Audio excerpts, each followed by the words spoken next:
तो hello everyone, इस video में हम नल के फ्यूचर और वेनम के कमबैक के बारे में बात करेंगे। So without any delay let's start the video. और हाँ, थोड़ा सा जुकाम हो गया है तो ऐसा लग रहा है कि गला बैठ गया है, तो एडजस्ट कर लेना। वेनम द लास्ट डांस के पोस्ट क्रेडिट सीन में हमने देखा कि नल किसी से बात कर रहा होता है और अपने आप को किंग इन ब्लैक बता रहा होता है, जिसका सीधा इंडिकेशन ये है कि जरूर उसके पास कोई दूसरा प्लान है। अब अगर वेनम द लास्ट डांस के एंड में नल जीत जाता या क्लिंटार से आज़ाद हो जाता तो हमें सोनी के आने वाली अगली मूवीज के लेकर ज़्यादा एक्साइटमेंट होती, बट ऐसा कुछ नहीं हुआ।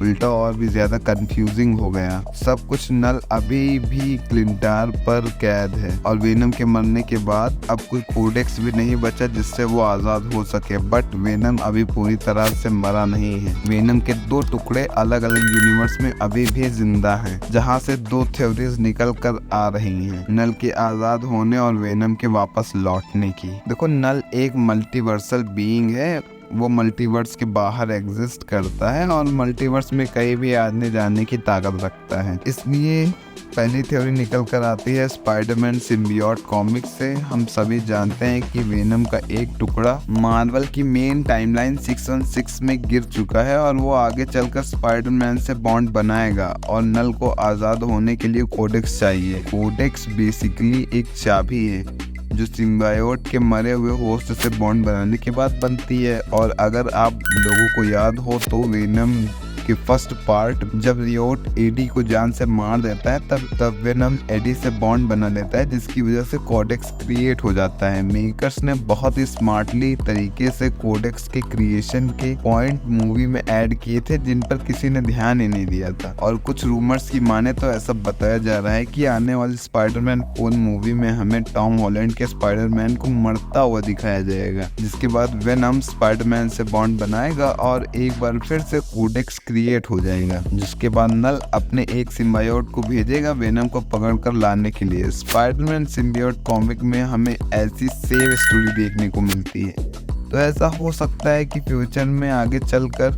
नल पूरे मल्टीवर्स के लिए खतरा बने, जिसे रोकने के लिए मार्वल के सभी सुपर हीरोज को साथ में असेंबल होना पड़े। और दूसरी थ्योरी है एजेंट वेनम से रिलेटेड।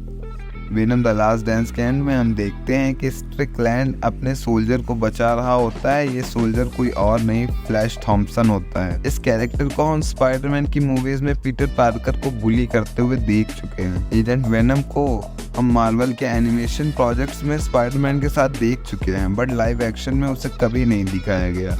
और कुछ ऐसे रूमर्स की माने तो सोनी एजेंट वेनम की मूवी पर काम स्टार्ट कर चुका है। वेनम द लास्ट डांस के एंड में जेनोफेजिस एक सोल्जर का पैर खा जाता है तो स्ट्रिकलैंड उसे बचा लेता है। फिर क्रिसमस उसे उसके साथी की गाड़ी में बैठा देती है। अब सोल्जर होना, पैर कट जाना, ये सारे इंसिडेंट्स तो मार्वल कॉमिक में फ्लैश थॉम्पसन के साथ भी होते हैं।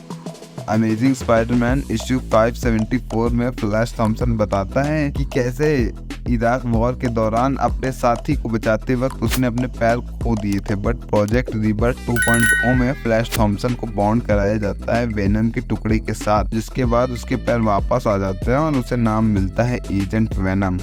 मूवी में हम एक आदमी को देखते हैं जो कि एडी पर नजर रखे हुए होता है और जनरल स्ट्रिकलैंड उसके लिए काम कर रहा होता है। अब उस आदमी के बारे में ज्यादा कुछ तो नहीं बताया गया, सिवाय इसके कि इम्पीरियम प्रोग्राम यही आदमी चला रहा था और जितने सिम्बियोट थे वो भी इसी के कब्जे में थे। और ऐसा हो सकता है कि ये आदमी गवर्नमेंट को बिलोंग करता हो और आर्मी के थ्रू स्पेस से आने वाले खतरों से अर्थ को बचाना चाहता हो। अब आपको याद होगा कि एरिया 51 में वेनम का एक टुकड़ा और है जो स्ट्रिकलैंड को मिला था और यही टुकड़ा बॉन्ड करेगा फ्लैश थॉम्पसन से और सोनी वापस से वेनम को जिंदा कर देगा और पैसे कमाएगा। बट मैं ज्यादा एक्साइटेड तब होऊंगा जब वेनम एडी से वापस बॉन्ड बनाएगा। Venom the last dance and में हम वेनम को एडी से अलग होते हुए और मरते हुए देख चुके हैं, बट पोस्ट क्रेडिट सीन में हमें एरिया 51 में उसी बार वाले आदमी को देखते हैं जो वहां से भाग जाता है और कैमरा जूम होता है वेनम के टुकड़े पर जिसके पास एक कॉकरोच भी होता है। और मूवी में हमने डॉक्टर पेन को कहते हुए सुना है कि कॉकरोच कभी नहीं मर सकते। ये एक सीधा सा इंडिकेशन हो सकता है वेनम के लिए। मेकर्स दिखाना चाहते हो कि वेनम भी कभी नहीं मर सकता और उस कॉकरोच के फॉर्म में जाकर वो वेनम एडी से दोबारा से बॉन्ड बना ले। बट एडी का कैरेक्टर प्ले करने वाले टॉम हार्डी ये बोल चुके हैं कि वेनम द लास्ट डांस उनकी इस फ्रेंचाइजी में आखिरी मूवी थी।